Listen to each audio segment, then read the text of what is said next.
Big pass நேயர்களுக்கு வணக்கம். இந்த வீட்டுக்குள்ள எல்லா பிரச்சனையும் நம்ம பார்த்துருக்கோம். உப்பு, சர்க்கரை, முட்டைன்னு அந்த லிஸ்ட்ல இப்போ பிரஷ்ஷும் ஆட் ஆயிருக்கு. நேற்று நைட் ஒரு பிரஷ் சம்பவம் யாரையும் தூங்க விடாம இப்போ வரைக்கும் காலையில் லைவ்ல கூட அந்த டிஸ்கஷன் தான் போயிட்டு இருக்கு. ஸோ இது என்ன அப்படின்றத பார்ப்போம். ஃபர்ஸ்ட் சாண்ட்ராவோட பிரஷ் காணாமல் போயிருக்கு. அவங்க உடனே சபரி கிட்ட கம்ப்ளைண்ட் பண்ணியிருக்காங்க, என்னோட பிரஷ்ஷை காணோம் அப்படின்னு. பட் அந்த டே பார்த்தோம் அப்படின்னா நம்மளோட சபரி வந்து அமித் கிட்ட சொல்லியிருக்கார், பாத்ரூமில் ஃப்ளஷ் ஒர்க் ஆகலை, என்னென்னு செக் பண்ணுங்க அப்படின்னு இருக்கார். அதுக்குள்ளேருந்து ஒரு ப்ரஷ் கிடச்சிருக்கு. ஸோ நம்மளோட சபரியோட தாட் என்ன அப்படின்னா, சாண்ட்ராவே அவங்க ப்ரஷ்ஷை கொண்டு வந்து ஒழிச்சு வச்சுட்டு இங்கே ஃப்ளஷில் போட்டுட்டு காணோன்னு ஏதோ ட்ராமா க்ரியேட் பண்ணுறா. ஏன்னா ஆல்ரெடி வந்து அவங்க சபரியை டார்கெட் பண்ணிக்கிட்டே இருக்கிறாங்க. வந்ததுலேருந்தே அவங்க சபரியை வந்து இமோஷனலாக அடிச்சுக்கிட்டு இருக்காங்க. லைக் நீ வந்து குரூப்பிசம் பண்ணுற, நீ வந்து இவளை பார்வதியை வந்து கண்ணை வேணும்னே அடிச்சிட்ட, அதுக்கப்புறம் பார்வதி திவ்யாவை தூக்கி நீ இது பாத்ரூமில் போட்டதுக்கு காரணம் உன் கூட அவங்க காம்படிட்டராக இருந்தனால நீ இதெல்லாம் பண்ணுற. லைக் இந்த மாதிரி அவங்க நிறைய விஷயங்களை அவங்க இமோஷனலாக அட்டாக் பண்ணிகிட்டே இருக்காங்க. அந்த மாதிரி இந்த ப்ரஷ்ஷை வச்சும் அவள் ஏதோ நம்மக்கிட்ட கேம் ப்ளே பண்ணுவா அப்படின்றதுனால சபரி வந்து அந்த ப்ரஷ்ஷை எடுத்து பத்திரமா, குப்பையில் இருந்த ப்ரஷ்ஷை தூக்கி எடுத்து பத்திரமா ஒரு கவர் போட்டு வச்சுருந்தார். அண்ட் நேற்று வந்துட்டு இவரோட காணோம், வினோத்தோட டங் கிளீனர் என்னமோ காணோம் அப்படின்னு சொல்லிட்டு இருந்தார். ப்ரஷ்ஷை காணோம்னு சொல்லிட்டு இருக்கும்போது இந்த ப்ரஷ்ஷான்னு பாருங்க அப்படின்னு காமிச்சு அந்த மேட்டரெல்லாம் சொல்லிட்டார். இது யாரோட ப்ரஷ், சாண்ட்ராவோட ப்ரஷ்ஷாக தான் இருக்கும்னு நினைக்கிறேன். ஆனால் இது ஒரு பெனிஃபிட் ஆஃப் டவுட்டில் நான் வச்சுருக்கேன். மேபி அவங்க இதை எதுக்கு பண்ணாங்கன்னு தெரியல. ஸோ வச்சுருக்கேன், பார்த்துப்போம். அவங்க அதை இஷ்யூவாக க்ரியேட் பண்ணாங்கன்னா எவிடன்ஸ்க்காக நான் வச்சுருக்கேன்ற மாதிரி இந்த டாக் போயிட்டு இருந்தது. இது கமருதீன் கிட்டேயும் சபரி சொன்னார். அப்போ கமருதீன் இது என்ன பண்ணார், நேராக போய் பிரஜின் சாண்ட்ராக்கிட்டே சொல்லிட்டார், இப்படி ஒரு ப்ரஷ்ஷை அவன் வச்சிருக்கான், அப்போ அது வந்து இந்த இஷ்யூவாக தான் இருக்கும்னு நினைக்கிறேன் அப்படின் போது அந்த இடத்துல சாண்ட்ராவோட ஃபேஸ், சாண்ட்ராக்கு முகத்தில் ஒரு பதற்றம் இருக்குது. ஓ மாட்டிக்கிட்டோமோ அப்படின்ற மாதிரி இருக்குது. லைக் அவங்க உடனே கமருதீன் கிட்ட என்ன சொல்கிறாங்கன்னா, அந்த ப்ரஷ்ஷை கொண்டு வந்து காட்ட, நான் அது எந்தான்னு பார்த்துக்கிறேன் அப்படின்றாங்க. இப்போ சாண்ட்ரா வந்து அந்த ப்ரஷ்ஷை ஃப்ளஷில் போடலை அப்படின்னா எதுவாக இருந்தால் அவங்களுக்கு என்ன, அவங்க தைரியமாக இருந்திருக்கலாமே. ஏன் அவங்க கமருதீன் கிட்ட, கமருதீன் அது என்னோட ப்ரஷ்ஷாக இருக்குமா, அது என்ன கலரு, அது எப்படி இருந்துச்சு, அதை எடுத்துகிட்டு வந்து காட்டேன் அப்படின்னாங்க. கமருதீனை எடுத்துகிட்டு வந்து காட்டினார். ஏன் அவங்க அதை கேட்கணும்? அவங்களோட ப்ரஷ்ஷு காணும், அவ்வளோதான். ஃப்ளஷ்லேருந்து கிடச்ச ப்ரஷ்ஷு எதுவாக இருந்தால் அவங்களுக்கு என்ன, என்னோடது காணாமல் போயிடுச்சுன்னு சொல்லலாம், இல்லை அதை சபரி கிட்ட கேட்டு அட்ரஸ் பண்ணியிருக்கலாம். ஆனால் கமருதீன் கிட்ட பார்க்கணுன்னு அவங்க நினைக்கும் போது ஒருவேளை உண்மையாகவே வந்து அவங்க சாண்ட்ரா எங்கேயோ ஒழிச்சு வச்சுட்டு, கிடைக்க முடியாத இடத்துல எங்கேயோ ஒழிச்சு வச்சுருக்காங்க, ஒழிச்சு வச்சுட்டு நம்ம மாட்டிக்கிட்டோமோ அப்படின்ற பயத்தில் அவங்க பதட்டமான மாதிரி தான் இருந்தது. அதாவது அது கனி ப்ரஷ்ஷுன்னு தெரியாத வரைக்கும் சாண்ட்ரா ஒரு பதட்டத்தில் தான் இருந்தாங்க. ஆனால் அதுக்கப்புறம் எல்லாரையும் கூப்பிட்டு இதை டிஸ்கஸ் பண்ணாங்க. அந்த ப்ரஷ்ஷை பார்த்ததுமே சாண்ட்ராக்கு தெரிஞ்சிருச்சு அவங்களது இல்லை அப்படின்னு.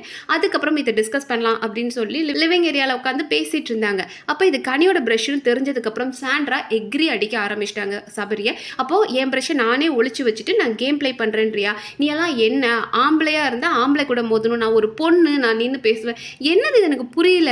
ஒரு ப்ரஷ்ஷுக்கும் அவன் ஆம்பளை, என் புருஷன் இருக்கான் ஆம்பளை, ஒரு பொண்ணுக்கிட்ட மோதிரியானா, டே யாரா நீங்கள், எங்கே கொண்டு போய் எதுக்கடா மேட்ச் பண்ணுறீங்கன்னு எனக்கு புரியல. அவனும் சொல்கிறான் பிரஜினும், இதுவே பையன் டு பையனாக இருந்தால் வேற மாதிரி ஆகிருக்கும் அப்படின்றா. யாரா நீங்கள், இந்த பேப்பர் இடத்துல நம்மளால் தாங்க முடியல, உனக்கு சேது ஃப்ரெண்டாக இருக்கா, நீங்கள் என்னப்போ மச்சா வாய்ப்பில் இருக்கீங்க அப்படின்னா நீ என்ன வேணாலும் பண்ணலாமா.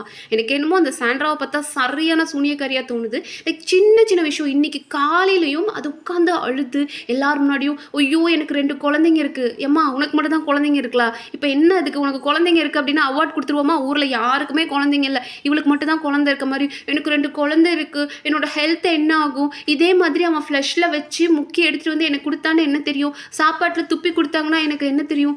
யாரா நீங்கள், விட்டா இவங்க எங்கள் சாப்பாட்டில் விஷம் வச்சுட்டாங்கன்னு சொல்லுவீங்க போல இருக்குது. ஒரு சின்ன விஷயத்தை எந்த அளவுக்கு பெருசு பண்ணி தனக்கு ஒரு சிம்பத்தி தேட முடியுமோ அதை பண்ணிகிட்ருக்காங்க. காலையில் உட்காந்து வியானா அவங்க உடனே அழுதுட்டு இருக்கிறாங்க. இவங்க வந்து சுபிக்ஷா வந்து என்னாச்சுக்கா, நார்மல் தானா, ஓகே அப்படின்ற மாதிரி சாண்ட்ரம் ரியாக்ஷன் கொடுக்குறாங்க. வியானா வந்து பார்க்குறாங்க. வியானா பார்த்துட்டு எதுக்கு அழுகுறீங்க அப்படின் போது, இல்லை அவன் எப்படிலாம் பண்ணுறான், எனக்கு 2 குழந்தைங்க இருக்குது, நாளைக்கு எனக்கு ஏதாவது ஹெல்த் இஷ்யூ வந்தால் என்ன பண்ணுறது, ஒரு சாதாரண ப்ரஷ் இஷ்யூவை இப்படி இல்லாமல் ட்விஸ்ட் பண்ணுவீங்க அப்படின்ற மாதிரி தான் தோணுது. இந்த விஷயத்தில் அவங்களோட பவுச்சில் இருக்கு. அவங்க சொல்கிறாங்க, நான் என் ப்ரஷ் பண்ணிவிட்டு நான் பவுச்சில் கொண்டு போய் வைப்பேன் அப்படின்றாங்க. அவங்க பவுச்சுக்குள்ளேருந்து யார் எடுப்பாங்க? ஆப்வியஸாக சாண்ட்ரா பிரச்சனை தவிர யாரும் எடுக்க வாய்ப்பில்லை. அப்படியே எடுத்து மேபி சாண்ட்ரா இதை எதுக்காக பண்ணியிருக்கலாம் அப்படின்னா, இது ஒரு சின்ன விஷயம், ப்ரஷ்ஷு காணும் அப்படின்றது சின்ன விஷயம் தான். அதை கொண்டு போய் கேப்டன் கிட்ட சொல்லும்போது அது சபரிக்கு ரொம்ப சின்ன விஷயம், சாண்ட்ராக்கு தான் அது பெரிய விஷயம். என்னோட பர்சனல் ஹைஜீன், நான் ப்ரஷ் பண்ணுற ப்ரஷ்ஷை காணோன்றது சாண்ட்ராக்கு பெருசாக இருக்கலாம், ஆனால் இவருக்கு சபரிக்கு அது ஒரு சின்ன விஷயமா இருக்கலாம். ஒரு கேப்டன் கிட்ட போய் இதை போய் கம்ப்ளைண்ட் பண்ணும்போது எங்க எனக்கு எத்தனை வேலை இருக்குது, இது ஒரு வேலையாங்க அப்படின்னு அவர் ஏதாவது வேர்ட்ஸ் விட்டார் அப்படின்னா, அப்போ நீ என்ன கேப்டனாக இருக்க, நீ எதுக்கு எடுத்தாலும் இப்படி தான் பேசுகிற, நீ என்னமோ ரொம்ப கூல் அப்படின்ற இந்த சாதாரண விஷயத்துக்கு நீ இப்படி பேசிட்டே அப்படின்னு ஒவ்வொரு இடத்துலையும் சபரியை அவங்க வந்து தப்பானவன் ப்ரொஜெக்ட் பண்ணதான் சாண்ட்ரா ட்ரை பண்ணிட்டு இருக்காங்க.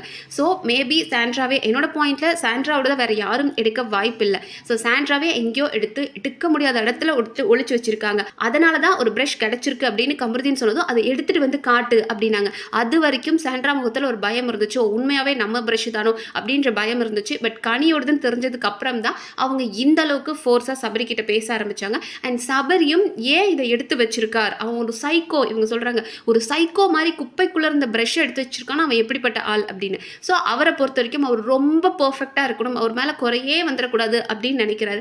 அதனால இதை வச்சு அவள் ஏதோ கேம் ஆடுறா, வந்ததுலேருந்து நம்மளை டார்கெட் பண்ணிக்கிட்டே இருக்கா அப்படின்னா இதை வச்சு அவள் ஏதோ பிளான் பண்ணுறா, அப்போ அவளுக்கு நம்ம இது ஒரு எவிடன்ஸாக வச்சிருக்கணும் அப்படின்றதுக்காக சபரி வச்சிருக்கலாம். ஸோ இந்த ப்ரஷ் மேட்டரில் சாண்ட்ரா ஏதோ கேம் பிளே பண்ணுறாங்க அப்படின்ற மாதிரி தான் எனக்கு தோணுது. ஏன்னா எல்லாத்துக்கும் ஒரு இமோஷனல் பிளாக்மெயில் பண்ணுறாங்க. ஐயோ என் ஹெல்த் என்ன ஆகும், எனக்கு வெளியே 2 குழந்தைங்க இருக்குது, இந்த 100 நாளுக்கு அப்புறம் என் குழந்தைங்களை நான் பார்க்கணும் அப்படின்ற மாதிரி ஏதோ இமோஷனல் பிளாக்மெயில் பண்ண ட்ரை பண்ணுற மாதிரி தான் எனக்கு தோணுது. நீங்கள் என்ன நினைக்கிறீங்கன்றதை கமெண்ட் செக்ஷனில் சொல்லுங்கள். நன்றி.